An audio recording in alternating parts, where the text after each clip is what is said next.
Residential, commercial ప్లాట్ల కేటాయింపు lottery ఒకేసారి నిర్వహించండి. రాజధాని రైతుల వినతి. రాజధాని గ్రామమైన తాడేపల్లి మండలం పెనుమాకలో రైతులకు కేటాయించే రెసిడెన్షియల్, కమర్షియల్ ప్లాట్లకు ఒకేసారి లాటరీ నిర్వహించాలని రైతులు కోరారు. రాష్ట్ర పట్టణాభివృద్ధి శాఖ మంత్రి నారాయణ పెనుమాక గ్రామంలో బుధవారం రాత్రి రైతులతో సమావేశమయ్యారు. రెసిడెన్షియల్, కమర్షియల్ ప్లాట్ల లాటరీ వేర్వేరుగా నిర్వహిస్తామని సిఆర్డీఏ అధికారులు చెబుతున్న విషయాన్ని మంత్రి దృష్టికి తీసుకెళ్లారు. ఒకేసారి లాటరీ నిర్వహించేలా అధికారులను ఆదేశించాలని కోరారు. తమకు కేటాయించబోయే ప్లాట్లకు ఎక్కువగా రోడ్డు పోటు తగులుతోందని తెలిపారు. ఈ మేరకు మ్యాప్ ద్వారా పరిస్థితిని రైతులు మంత్రికి వివరించారు.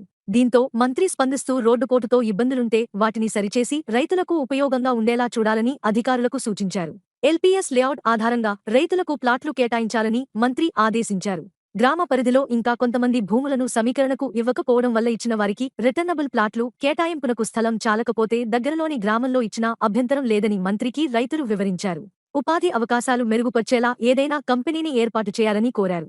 ఈ సందర్భంగా మంత్రి నారాయణ మాట్లాడుతూ భూములిచ్చిన రైతులకు ప్రభుత్వం అండగా ఉంటుందన్నారు. సమావేశంలో సిఆర్డీఏ కమిషనర్ కన్నబాబు తదితరులు పాల్గొన్నారు. రైతులతో కలిసి మ్యాప్ పరిశీలిస్తున్న మంత్రి నారాయణ, చిత్రంలో సిఆర్డీఏ కమిషనర్ కన్నబాబు.